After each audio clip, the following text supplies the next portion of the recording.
Hauteskunde kanpaina azken txanpan da, baina lasai lagunak, hau, hasi besterik ez da eta egin.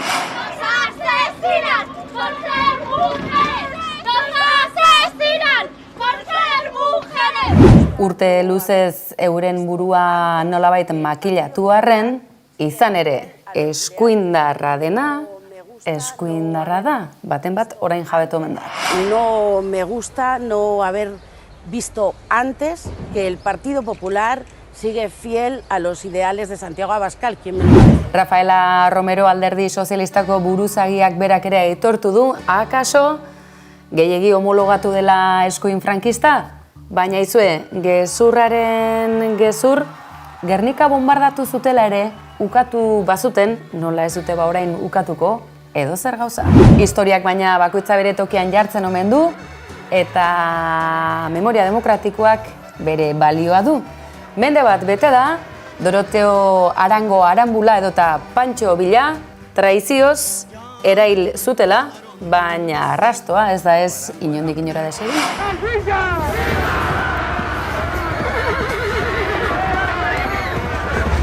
Badakizue gainera Pantxo Bila izan zela aurrena ospitalea antolatzen, bere armadarentzat eta trenean gelditu gabe?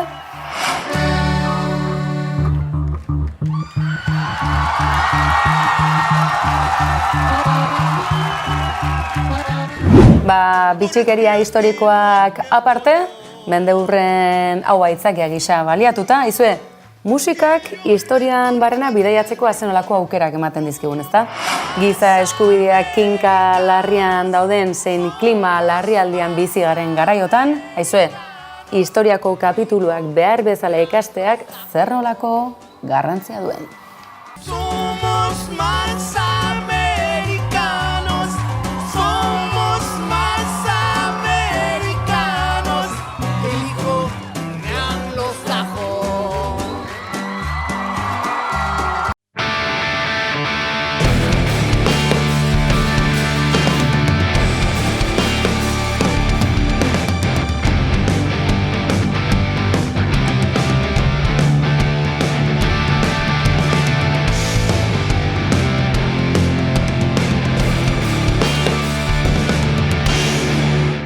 Yo me pregunto cómo un hombre de su formación, de su trayectoria, de su nivel, puede difundir sin contrastar una información que afecta a la seguridad nacional, a la seguridad del Estado. Quiero decirle que parece ser que alguien está equivocado y me da la sensación que es usted. Sí. Por En tanto, el caso Pegasus, si yo quien leo... reconoció estar equivocado era No, usted. perdone, que yo no he acabado. Ya se lo he contestado a un compañero el otro día. Si yo leo un teletipo por la mañana o por la tarde que me dice eso, pues quizás debería de contrastar más teletipos. Pero esto es lo que me dice un teletipo emitido por una agencia que probablemente, pues a lo mejor no estaba con exactitud. Mucho Goya, ¿eh? Pero ¿Recuerda lo qué cierto y agencia lo verdad, emitió, lo señor cierto y Feijóo? verdad es que hay un Disculpe, ¿me presidente... recuerda qué agencia lo emitió? No recuerdo. Porque yo he estado buscando el teletipo. Bueno, pues no se preocupe. Yo... Turn down for what? Turn down for what? 200.000 ikustalditik gora ditu honezkero, kolpez kolperen TikTok kanalean bideo esanguratsu honek. Eta iruzkinak etenik ez dute, guztiek diote, nolabait esatearren, Silvia Intxorrondo kazetariak lan ezin hobea egin duela, baina baten batek aipatu du, Maider Galardi, akaso kazetaritza lana krisian dagoela, gaizki ohituta dagoela Espainiar gizartea, Ana Rosa Quintana bezalako fenomenoetara, eta ez kazetari profesionalen lanera, kasu honetan gainera oso ageriko geratu den neurrian.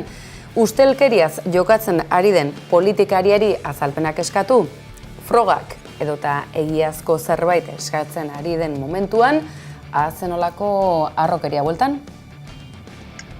Gabon, nien naiz aditua kontu hauetan, kazetaria bai, baina ez aditua postegian eta fake newsetan eta bar, gogoratzen naiz Irati Zubiak egin zuela halako hitzartze batzuk eta ponentzia batzuk eman zitula justu COVID garaian, ez? Ja COVID garaietik ere bazetorren gezurrezkoak diren eta clickbaita lehenesten duten albisteen olde hori eta horren arriskua, ez?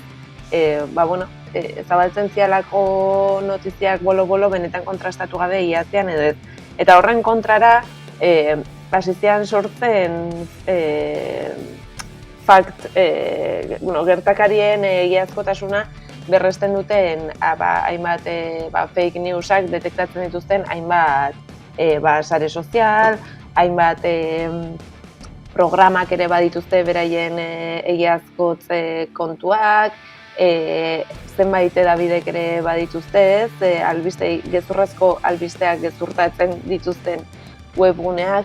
Eta orduan esango nuke, egia dela kazetaritzaren izen ona edo debaluatzen junal izan dela azkeneko urteetan, nahiz eta uste deten ere kazetaritza badela oso inkomoda dan ofizio bat beti danik, orduan beti egongo zan zalantzan. Eta, oaingo kanpainan ikusi dugu ze garrantzitsua dan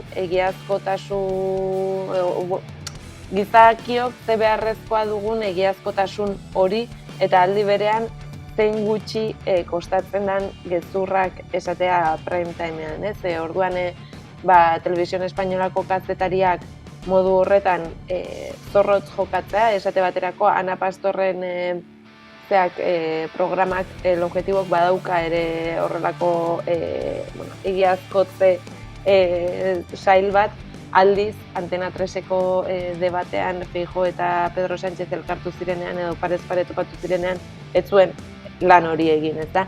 Eta orduan Televisión Espainolako korte hau datu aurretik, jada sare sozialetan Ana Pastorri exigitzen zitzaion nola zen posible, berak bere saioan baduen sail hori, egiazkotatze hori, neutral deitzen dioten entramado hori guztia erabilitan nola ez zuen mahai gainean jarri, eta horregatik txalotu da Silvia Intxaurrondok egin duen lana. Uste detera berean, kazetaritzaren gaia alde bateko eta bestekoek erabiliko duten kontu bat dela, izan ere orain dela gutxi ikusi dut ere Borja Sémper elkarrizketa batean esaten nola sanchismoak nola baztertu duen adierazpen askatasuna eta nola bota dituen kazetari batzu kongresutik kanpo, hain zuzen ere hostilak direlako gizarte demokratiko baten adierazpena den kongresu baten dinamikarako, ez da? Eta ia da, kazetari batzuei, ultraeskuineko kazetari batzuei ez zaizkie galderak erantzuten, kazetari batzuei zaildu egin zaie akreditatzea, baina harrigarria Borja Sémperrek hori argudio moduan erabiltzea ez da, hain zuzen ere eskuinak askoz ere errazago duenean edabideetan nahi duena esan alizatea inungo kontrasteri gabe. Edo nola ere, uste dut bai adierazpen askatasunaren gaia eta bai egiarena edo postegiarena, esan dut nien naiz aditua, baina kazetaritzaren debaluaziotik harago doazen kontu batzuk diala, filosofikoak ia, eta interesgarria dela une honetan begiratzea nola ari da hori guztia garatzen eta nola dijoan aurrera. Ingurumari honetan edo nola ere, Televisión Española, Espainiako telebista kate publikoak oharra ere argitaratu du. Izan ere, txalotu dute zenbaitek, baina erasokorra dagoen giro honetan, kazetariak ez dira hortatik libro, eta zentzu horretan adierazpenik ere ez da falta izan. Adibide hori ere mahai gainean jartzen genuen, postegia eta gai filosofiko eta auzi hauek egun arren, honezkero, datozen aste hilabeteetan, datorrenaren aurrean atariko bat ere izan daitekeelako lagin txiki bat besterik ez baldin bada ere. Guk Euskal Herrian oso ondo dakigu zer den benetan urratzea adierazpen askatasuna ez da. Badakigu zer den irrati bat eta periodiko bat elkarrekin ixtea. Badakigu euskerazko periodiko bat ixtea zer den. Badakigu sare sozialak orain dela gutxi sareetan zebilen edabide bat ixtea zer den. Badakigu ikerketa kazeteritza egiten duten aldizkariak ixtea zer den, esan nahi dut hemen, eta inkluso badakigu tuitlari batzuk, Euskal Herriko tuitlari batzuk zentsuratzea eta kartzelaratzea zer den tuit batzuengatik, ez da. Orduan, adierazpen askatasunaren gaia Euskal Herrian soberan ezagutzen dugu, eta soberan ezagutzen ditugu ilegalizazioak ere, ultraeskuinak ahotan eduki ditunak, ez? Orain dela gutxiko adierazpenak dira, Voxen ingurutik eratorriak, EAJ, EAJ ez, baina Bildu erabat ilegalizatu behar dela, ez? Eta ez bete esaten nik, nerik ezkatzen hauena da, ez da esatea EH Bildu ilegalizatu nahi dutena, baizik eta EAJ bera ere sartzen dutela aukera horien barruan, ez da horrek esan nahi du, status quoa mantentzeko inongo zeharik ez dutela eukiko, erreparorik ez dutela eukiko adierazpen askatasunaren murrizketak egin behar baldin badira. Eta hemen azpimarratu nahi dut, eta Borja Senperren argudiari erantzun da, aurrekoan irakurtzen testu bat tolerantziaren paradojari buruz, ez?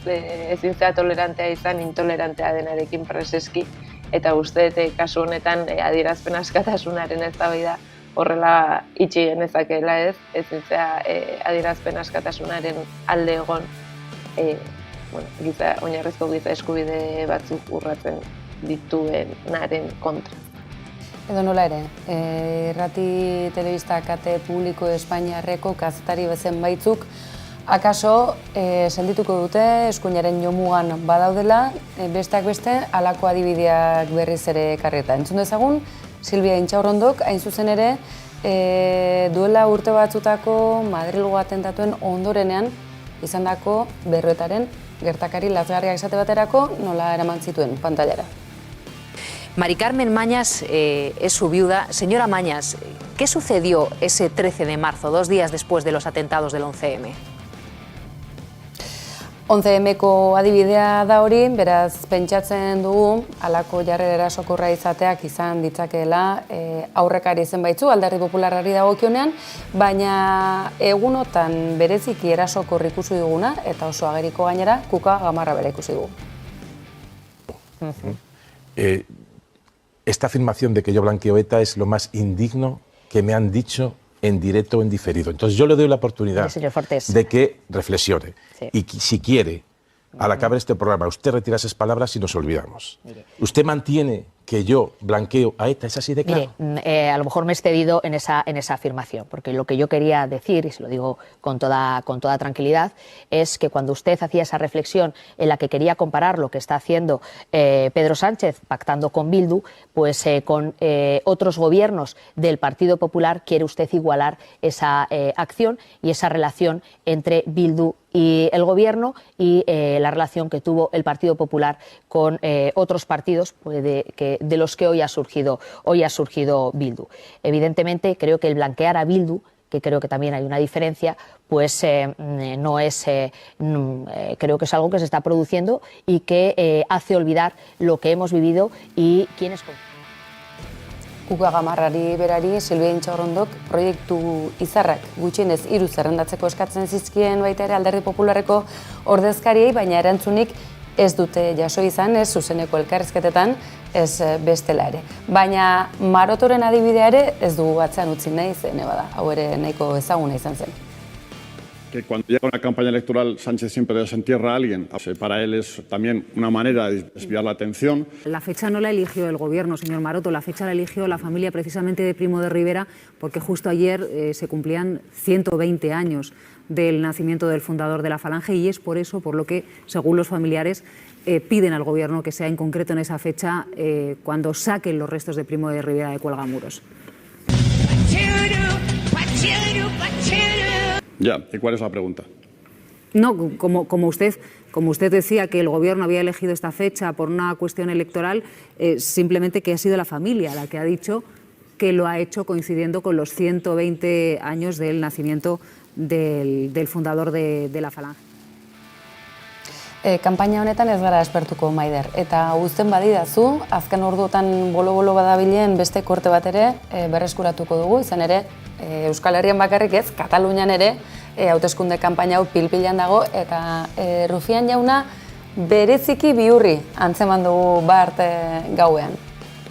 Y tenemos que adelgazar el gasto improductivo, insisto, sobre todo de toda la industria política. Y tenemos que rebajar la confiscación Tengo una idea, fiscal Casa Real. en este momento. Casa la Real. confiscación fiscal Casa Real. existe. ¿La Casa Real? Hay que Por ejemplo. el gasto improductivo, los partidos Casa políticos, Real. los partidos políticos, por ejemplo. Bueno, pues ya está, marxem cap a casa.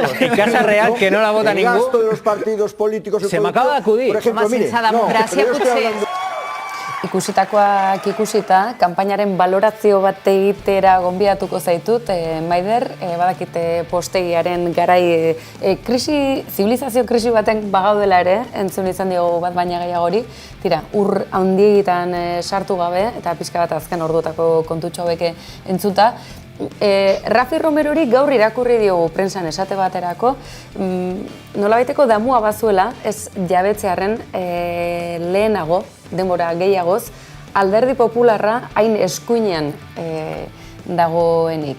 Akaso bat baina gehiagok ez du pentsatu, benetan regimen zaharraren lekuko bizi badirela, eta Vox bezalako fenomeno bat egonda ere, Alderdi Popularrak ordezkatzen duen eskuin Espainiar konservadore hori ez dela benetan aldatu? Bueno, bakoitzak ordezkatzen du ere bere ikusita nondik datorren, ez? Eta PP edo garaiko Alianza Popular badakigu nondik eta nork sortu zuen, beraz egia da, segurazki homologazio ariketa bat egin dutela urte hauetan, baina eskuina eta eskuin erreakzionarioa izaten jarraitzen zuen, bere muinean oso ADN oso eskuindar konservadorea eukita ez da. Egia da, frankistak egun batetik bestera ez diala desagertzen eta existituko ziala Espainian, existituko zian bezala latifundista hundiak, existituko zian bezala kazikeak, existituko dian bezala oraindik gizarte egitura batzu irauten dutenak mendeak pasala eta familien oinordekoetan pasa denak, eta horrela ulertu daiteke ere, PP homologatzen jun ala izaera edo ADN frankista hori, ez, mantendu izana orain Voxen goraldiarekin. Horregatik harrigarria da, baina ez hainbeste. Era berean, egia da kanpaina honek emandula aukera ikusteko, bi segurazki joko asko daude ez, baina Euskal Herritik begiratuta bi plano bai bereizi ditzakegu ez da.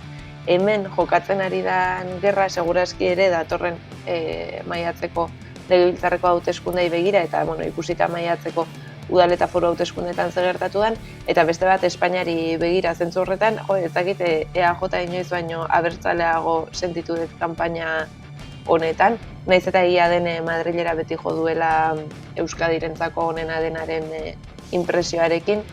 Gero PPek Josbote Txapote Madrilen esatezun bitartean, Bea Fanjulek hemen Bizkaiko hautagaiak esaten zuen ez lukela hori ez da alderdi batek hala esan behar. Aldi berean, elkartu dira askotariko indarkeriaren biktima pila bat toki diferentetakoak eskatuz alderdi politikoei ez erabiltzeko haiek edo ez erabiltzeko haien senidei gertatu zaiena joko zelaian beste arma bat izango balitz bezala, eta dirudi horrek Madrilen edo Madriletik bera edo Madril esaten dudanean Espainia esaten dut ez duela inbeste inporta eskaera horrek eta bai hemen ez da. Ez dakit, EH Bildu aldi berean ikuste oso begirada utilizarirekin, aipatzen du noski Euskal Herriarentzako baliagarriak diren puntuak lantzera dijoala, baina aldi berean ere Eskerra Republikanarekin batera ez azpimarratzen dute behar hori soeren ezkerrerago, inkluso Sumarretik ezkerrerago egoteko hautagaiak, egoteko haiek nolabait aldaketaren edo gobernu aurrerakoi hau iraunarazteko edo politika aurrerakoiak egiten segidezan. Orduan hori bi planotan ikuste dute denbora guztian, eta aldi berean ere argi dagoez blokeen arteko, badirudi blokeen arteko zea bat izaten ari dela, autu bat izaten ari dela, edo eskuina bozkatze duzu eta atzerakada bat gertatuko da, edo jarraitze duzu soetik ezkerrerakoa bozkatzen eta gai izango gara politika aurrerakoi batzuk aurrera eramaten segitzeko. Alare hor Pepek daka kriston papeloiaz, ez dakit Pepek edo Borja Semperrek edo nork, baina irabaziko balu igandean ikusteko dago ea Voxekin segitu nahi duenez. Uste bai kanpaina honetan agerian gelditu dela bi bloke horien arteko diferentzia eta Pepe galdu dula lehen aipatueten nolabait urte hauetan zehar egin duen homologazio edo zentroratze, ustezko zentroratze prozesu. Zentzorretan, ausartuko zinateke, bola magiko atera, etorkizunaren nolabaiteko iragarpen bat egitera, ausartzen zara. Maider Galardik badu nolabaiteko kinila, inkestaren bat, igandari begira. Divertigarria izango zen korte haue gordetzea eta datorren astean rekuperatzea ikusteko ea asmatu dugu edo ez. Edo kriston astakeriak esan ditugun edo ez. Nere ustez, lehia Pepe eta Soeren artean estua izango da, baina ez hainbeste uste Pepek irabaziko dula, baina ez dula inundik ere gehiengo absolutrik lortuko eta ez da Voxekin ere. Orduan nik uste dut Pedro Sánchezek berriz ere ekingo diola, orain dela 3-4 urte edo, abiatu zuen prozesu horri eta gutxi asko edukiko dituela orain arte eduki ditun babesak. Eta uste dut sumar 3. Indarra izango dela Voxen aurrez. Edo nola ere, emaitza bat ala beste izan, agerikoa da, hauteskunde kanpaina honek arrasto nabarmena utziko duela, ez bakarrik gatazka sozialari dagokionean, baizik eta orain arteko marra gorriak hainbatean ere desagertze bidean jarri direlako. Bukatze aldera, astelehenetik aurrera zer, erantzun aurretik, pare bat froga ekarri nahi dizkizuet. Betaurreko murea jarreta eskasunetan eskafandra morea ere beharrezkoa baita, segidan ikusiko duguna. Hau guztia, hauteskunde kanpainan. Voxetik edota Alderdi Popularretik emakumeenganako gutxiespena edo jarrera oldarkorra, zuzenean. Señor Pons, el señor Pons. Diana, Águeda. Señor Pons, señor González Pons. Águeda y a Diana. Cada vez que se refiere a la señora Mico o a mí, se refiere con nuestro nombre de pila. Y a mí me gustaría que el tratamiento que me hiciera a mí fuera el mismo que el que yo le hago a usted, que es señor Pons, y se dirigiera a mí como señora Morán. Por lo menos perdóneme, señora ministra. No, perdóneme, señora ministra. Señora Morán. Señora ministra. Mire, yo se lo digo, le dará mucha risa. Yo se lo digo, pero lo digo con total humildad. Soy hija de trabajadores, soy ingeniera gracias a la educación que implantó el sistema de Felipe González y creo que merezco todos los respetos, igual que yo le respeto a usted. Señora ministra, y le voy a dirigir a usted como señora ministra para no apear el tratamiento y no ofenderla. Señora ministra, usted, señora ministra. Excelencia, si tenemos muchos más debates voy a acabar sabiendo de la vida de su excelencia mucho más de lo que sé del resto de mis compañeros. En el primer debate nos habló de sus abuelos, en este nos ha hablado de su padre, no sé en el próximo lo que nos tendrá reservado. Y casi estoy por apartarme y dejarles que se besen ustedes. ¡Nos asesinan por ser mujeres! ¡Nos asesinan por ser mujeres! Bi eredu ekarri dizkizuegu, izan ministro eta ofizialki protokolo guztiak beteta zuzentasun osoz arituta ere, emakumeak gutxiesteko jarrera oldarkor horiek, azken batean indarkeriazko jarrerak, edota kalean bertan protesta egitearen baina emaitza oso parekoa. Eta Maider horregatik, galdera trampa aurretia bota dizut eta astelehenetik aurrera zeren aurrean izango gara, naiz eta kiniela hainbatek zuk bolatxoa mahai gainean jarrita. Alderdi Popularra garaile hainbatean bai, baina ziurrenik Sánchezek eusteko aukera hori izango duela. Edo nola ere, guzti honi nola utziko diogu edo eta zeren aurrean egon gaitezke. Nik uste hauteskundeak izan ez badira ere, hauteskunde giro honetan jada galdu degula emakumeok, galdu dutela LGTBI kolektiboko lagunek eta kideek, eta galdu dutela beste gutxiengo batzuek ez. Irene Montero kendu dute, hitz egiten ari dira ea Berdintasun Ministerioak merezi duen segitzea. Hitz egin da Berdintasun Ministeriotik abian jarritako legeak izan ez ote diren despotismoz hartuak eta zentsuri gabeak. Hitz egin da, bai legearen SOE egindako kontraerreforma hori abian jartzeaz, eta hitz egin da Irene Monteroren jokabide klientelista edo bere lagunei begirakoa, eta gainera gizarteari begiratu gabe lan egitekoa ez. Pedro Sánchezek berak esan zuen, berak horrelako gizonak inkomodatzen zituen feminismo bat ez zuela nahi. Orduan, iruditzen zait, erreakzio antifeminista bat badagola, eta politika feminista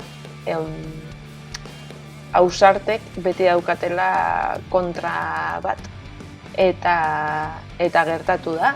Eta debateetan gertatu da ere LGTBI kolektiboaren kontrako mila gauza entzun beharra. Ikusi ditugu kolektiboko kideak Voxen mitinen aurrean desproposito hori salatzen, izan ere haiek dira seinalatuak, ez? Jada, kanpainan bertan jada seinalatua den kolektibo bat da. Orduan, iruditzen zaite astelehenetik aurrera zer, guk kalean egoteak ekarri ditula ondorio batzuk, eta inoiz baino argiago dagola kalean egoten segitu behar degula, aldarrikatzen segitu behar degula, existitzen segitu behar degula, eta zaila jarriko digute. Maider Galardi, kinila okerrena hori bera da, baina humoretik eta irudimenetik aurre egin beharko diguna zalantzari gabe. Plazer bat, beste behin ere, kolpez kolpen antenatik analisen geuren izategatik. Eskerrik asko, gabon pasa.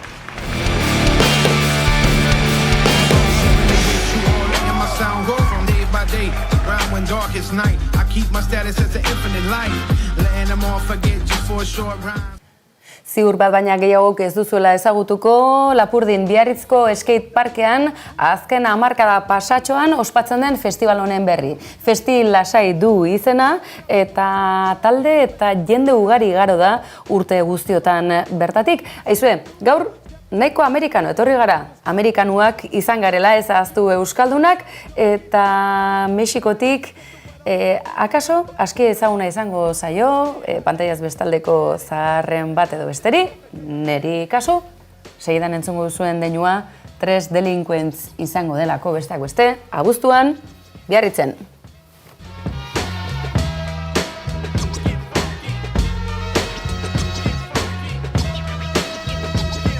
¿Qué ondas, muchacho? Ahí vienes, te miro. Si me traes bronca, me loco de a tiro. Me paro, te tumbo, no es tu rumbo. Y con el lingo tal vez te confundo. Alaxe, doinuokin agur esateko tenoreare heldu zaigu, baina badakizue 24 orduz nahi eran izango duzuela, kolpez kolpe, antenatikat, albistegi zerbitzu azidoa, baina fidagarria horixe noski baietz, eta nola esan bihotzez beste behin ere, eskerrik asko, hor bestaldean izategatik. Gau pasa. Got a portion here, drinking it down, slow sharing it with you all, letting my sound go from day by day, round when darkest night. I keep my status as an infinite light, letting them all forget just for a short rhyme.